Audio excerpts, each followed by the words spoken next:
दोस्तों ये कोई कहानी नहीं बता रहा हूं मैं, ये सच्चाई है फ्रांसी गांव के सतपाल की, जो इस दुनिया में नहीं है आज के दिन, इस दुनिया से जा चुका है इन बेरहम ब्लैकमेलरों की वजह से। नमस्कार दोस्तों, कैसे हैं आप सब? उम्मीद करता हूं आप सब बेहतर होंगे, सकुशल होंगे। दोस्तों हम बेहतर नहीं हैं, दुखी हैं। न्यूड वीडियो कॉल ब्लैकमेलिंग से जुड़ी हुई घटना है फ्रांसी गांव की। एक सतपाल नाम का लड़का जो हमेशा खुश रहता था, घर में चहकते हुए घूमता था, गाना गाते हुए इधर उधर टहलता था। कुछ रोज से उसके घर वालों को वो दुखी नजर आता है। घर वाले उस बेटे से पूछने की कोशिश करते हैं, बेटा क्यों दुखी हो? बेटा कुछ जवाब नहीं देता है। ना समय से खा रहा था, ना समय से उठ रहा था, ना अच्छे से सो पा रहा था, क्योंकि वो मां अपने बेटे की आंखों में वो नींद देख पा रही थी कि सतपाल की नींद उड़ी हुई है। एक रोज घर वाले देखते हैं कि सतपाल लगातार उल्टियां कर रहा है। उल्टियों के बगल में देखते हैं कि जहर की शीशी पड़ी है बगल में। घर वाले समझ जाते हैं कि सतपाल किसी बात को लेकर टेंशन में था और उसने जहर खा लिया है और अब वो जिंदगी और मौत से लड़ रहा है। आनंद फानन में वो परिवार उस बेटे को, सतपाल सिंह को उठाकर अग्रोहा मेडिकल कॉलेज में एडमिट करवा देते हैं। जिंदगी मौत से वहां बेटा लड़ रहा था, यहां परिवार में उसकी मां, बहन, पूरा परिवार रो रहा था, बिलख रहा था।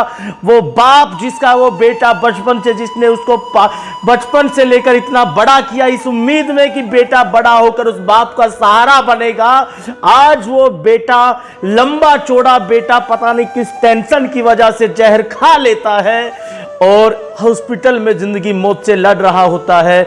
और हॉस्पिटल की इमरजेंसी वार्ड के बाहर एक बेबस बाप अपने बेटे को तड़पते हुए देख रहा होता है।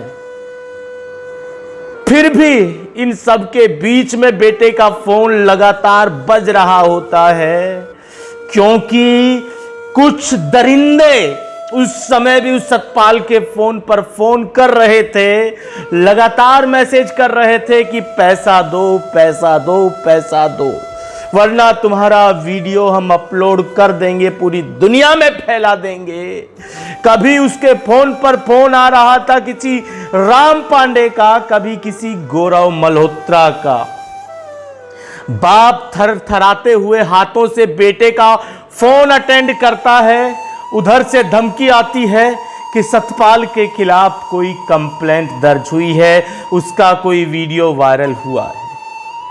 सतपाल का पिता, जो बेबस बाप अपने बेटे को हॉस्पिटल में, अग्रोहा मेडिकल कॉलेज में जो तड़पता हुआ इमरजेंसी वार्ड में देख रहा होता है, वो अपनी कांपती हुई आवाज से उन लोगों के सामने हाथ जोड़ता है कि मेरा बेटा जहर खा चुका है, जिंदगी मौत से लड़ रहा है। पर वो बेशर्म ब्लैकमेलर उस बाप की पीड़ा को मजाक समझते हैं, उस बाप के दुख को समझ नहीं पाते हैं। उस बाप को उस समय भी गालियां देते हैं कि तू ज्यादा सियाना मत बन, 2 घंटे में आएंगे, तेरे बेटे को उठाकर ले जाएंगे अगर पैसा नहीं दिया तो। बाप बार बार कहता है कि नहीं, मैं सच बोल रहा हूं, मेरा बेटा जिंदगी और मौत से लड़ रहा है। ब्लैकमेलर नहीं मानते हैं।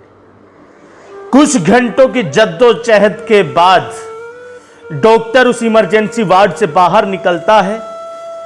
बाहर निकलकर उस बूढ़े बाप के सामने से हाथ जोड़कर बिना कुछ बोले निकल जाता है। बाप को समझ नहीं आ रहा होता आखिर हुआ क्या। तभी उस इमरजेंसी वार्ड से एक वार्ड बॉय आता है। वो बताता है कि बाबा, तुम्हारा बेटा नहीं बच पाया, मर गया तुम्हारा बेटा। उस बाप की मानो उस समय छाती फट गई होगी ये सोचकर कि उस बेटे की, जवान बेटे की लाश को घर कैसे लेकर जाएंगे, कैसे उसकी मां के सामने उसके हट्टे कट्टे इतने लंबे चौड़े बेटे की लाश ले जाकर रख देंगे, कैसे घर के चौक में, आंगन में, जिस आंगन में वो बच्चा कुछ दिन पहले तक हंसी खुशी खेलता रहता था, वहां उस बच्चे की लाश कैसे ले जाके रख दे वो बाप? क्या जवाब देगा उस बूढ़ी मां से? पर उधर उस व्यक्ति यानी कि उस सतपाल का फोन फिर भी बार बार बज रहा था, बार बार मैसेज आ रहा था। बाप की छाती फटी जा रही थी। मां का रो रो कर बुरा हाल था कि उसका बेटा हॉस्पिटल में जिंदगी और मौत से लड़ रहा होगा। मंदिर के सामने बैठकर, उस पत्थर वाले भगवान के सामने बैठकर इस उम्मीद से बैठी थी कि हे भगवान मेरे बेटे को बचा ले। वो कोस रही थी कि बेटा तूने ऐसा क्यों किया, पर उनको नहीं पता था कि उनका बेटा ऐसे दरिंदों के जाल में फंस चुका है जिनके अंदर इंसानियत नाम की कोई चीज बची ही नहीं, जिनके लिए पैसा पैसा पैसा, सिर्फ पैसा सब कुछ है। एक मां का जवान बेटा, जो मां बाप उस बेटे को अपना बुढ़ापे का सहारा समझते थे, उसको देखकर इतराते थे, ये सोचते थे कल को इसकी शादी होगी, बच्चे होंगे, पोते होंगे। वो बेटा हॉस्पिटल में बेड पर मरा हुआ पड़ा, वहां बेटे का पोस्टमार्टम चल रहा होता है। पुलिस आ जाती है। पुलिस आने के बाद घर वालों से पूछताछ करती है कि क्या हुआ। घर वाले बताते हैं कि मेरा बेटा कुछ दिन से असहज था। पुलिस जब उसके बेटे के मोबाइल की तलाशी लेती है तो पता चलता है, दोस्तों ये कोई कहानी नहीं बता रहा हूं मैं, ये सच्चाई है फ्रांसी गांव के सतपाल की, जो इस दुनिया में नहीं है आज के दिन, इस दुनिया से जा चुका है इन बेरहम ब्लैकमेलरों की वजह से। ये सच्चाई है, आप देख सकते हैं।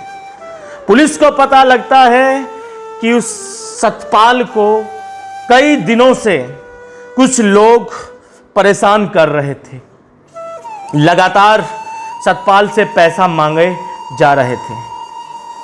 सतपाल ने भी पैसा दिया, और पैसा भी कितना दिया, 7-8 लाख रुपए उन ब्लैकमेलर्स को सतपाल दे चुका था। पर ब्लैकमेलर्स की भूख थी, वो खत्म होने का नाम नहीं ले रही थी दोस्तों, उनको और ज्यादा पैसा चाहिए था। पुलिस उस फोन को तलाश रही थी, देख रही थी, उसमें लगातार धमकी भरे मैसेज पुलिस के सामने भी लगातार आए जा रहे थे ब्लैकमेलर्स के। 7-8 लाख रुपए देने के बाद भी सतपाल का उन्होंने पीछा नहीं छोड़ा, और जब इतना पैसा लुटा दिया, इतनी मेहनत की कमाई लुटा दी, उसके बाद सतपाल अंदर से टूट गया, हार गया। उस मां को क्या कहेगा, उस बाप को कैसे नजर मिलाएगा उस बाप से जब पता चलेगा कि उसके बेटे का ऐसा वीडियो बना। उसकी ये गलत सोच थी दोस्तों। वो मां, वो बाप बेटे की आंखों में देखकर बता सकते हैं कि उसका बेटा गलत है या सही है। तुरंत पता लगा लेगी एक मां अपने बेटे की आंखों में देखकर क्या उसका बेटा गलत था या सही था। और वो देखते तो उनका पता लग जाता कि नहीं, उनके बेटे ने कुछ गलत नहीं किया, और वास्तव में कुछ नहीं गलत किया उसने। हमारी सबसे बड़ी ये निकम्मी आदत है कि हम अपने आप को गुनहगार मान लेते हैं दोस्तों। हम गुनहगार नहीं हैं, आप गुनहगार नहीं हैं, गुनहगार है वो पर्दे के पीछे बैठे हुए बेशर्म, बेहया, बेगैरत ब्लैकमेलर, जिनकी वजह से एक घर का चिराग बुझ गया, एक मां का लाल चला गया, एक बाप ने अपनी लाठी खो दी। उस बाप की मतलब उसका हृदय दुख से फट गया होगा यार। एक बाप जो ये सोचता है कि उसकी अर्थी को उसकी चिता को आग लगाएगा उसका बेटा, और उसके जीते जी ऐसी मजबूरी आन पड़ी कि एक बाप अपने बेटे की चिता को आग लगाएगा तो उसकी भाई साहब आसमान फट जाएगा, कलेजा फट जाएगा दुख से। उस मां का सोचा है कभी? मैं पूछना चाहता हूं इन ब्लैकमेलर से, जिसने कितने नाजो करम से अपनी औलाद को इतना बड़ा पाला बड़ा किया, और तुम्हारी पैसों की भूख ने, तुम्हारी गंदी आदत ने, तुम्हारे गंदे शौकों ने, तुम्हारी अय्यासियों की वजह ने एक घर का चिराग बुझा दिया। ईश्वर देखता है, सब देखता है। हिसाब होगा, इंसाफ होगा, और अंत जिस दिन बेटा तुम्हारा होगा, पूरी कायनात देखेगी, पूरी दुनिया देखेगी। ऐसे लोगों को अरेस्ट कर जेल, कचहरी अचेरी कुछ नहीं, चौराहे पर खड़ा कर दो और किसी जो ब्लैकमेलिंग से पीड़ित कोई भी एक व्यक्ति को बुलाओ, उसके हाथों से वही ठुकवा दो। क्यों सिस्टम का समय बर्बाद करना ऐसे नापाक लोगों के लिए? इनके अधिकार, इनके कर्तव्य, इनके जितने भी अधिकार आते थे, जो भी राइट्स हमारे संविधान ने उनको दिए, सब खत्म हो जाने चाहिए। उसी दिन खत्म हो गया जिस दिन उस बेड पर सतपाल ने अंतिम सांस ली थी। ऐसे लोगों को उठाकर ठोक दो, एनकाउंटर कर दो, इनकी प्रॉपर्टी सीज कर दो, इनके मां बापों को सड़क पर लाओ, दुनिया को दिखाओ इस निकम्मे मां बाप की औलाद थी ये ब्लैकमेलर। अरे जिसके घर में लाखों रुपए जा रहा है, उस मां बाप को पता नहीं होगा, उस ब्लैकमेलर के मां बाप को पता नहीं होगा कि उसका बेटा क्या कर रहा है? पर नहीं, अय्यासियां तो उनको भी करनी है। बेटा उनको गाड़ियों में घुमा रहा है, लाखों की गड्डियां लाके दे रहा है, उनको मजा आ रहा है, तो ऐसे मां बापों को भी पकड़कर सड़क पर फेंक देना चाहिए, प्रॉपर्टी जब्त करनी चाहिए, उनके मकान, उनकी जो अय्यासियों के अड्डे, उनको जमींदोज कर देना चाहिए। ये जो आग लगी है, इस आग के पीछे का कारण जानते हैं? ये अकेले सतपाल की कहानी नहीं है। ऐसे लोगों को मैंने नजदीक से देखा है, उनके दुख को, उनके दर्द को मैंने समझा है। दोस्तों, उम्मीद करता हूं कि हमारी इस लड़ाई में आप लोग हमेशा हमारे साथ रहेंगे, और हम सतपाल जी की आत्मा के लिए ऊपर वाले से जरूर दुआ करेंगे। एक और जिंदगी हार गई इन ब्लैकमेलर्स से जंग में, और आपको नहीं हारना है, हमको नहीं थकना है, उनको उनकी असली औकात, असली जगह, जेल तक पहुंचाना है। हम कोशिश करेंगे इस केस पर पुलिस से लगातार जानकारी हम लेते रहें। आज के इस वीडियो में इतना ही, जल्द मिलते हैं, नया वीडियो लेकर मिलेंगे। पर इस वीडियो को शेयर कर दो दोस्तों, ये वीडियो उस ब्लैकमेलर तक पहुंचा दो ताकि उसकी छाती फटे। वो सुनना चाहिए, उसको देखना चाहिए कि किसी परिवार के साथ तुम कैसा कर रहे हो। प्लीज दोस्तों, इस वीडियो को शेयर कीजिएगा, रुकना नहीं चाहिए ये वीडियो। जय हिंद।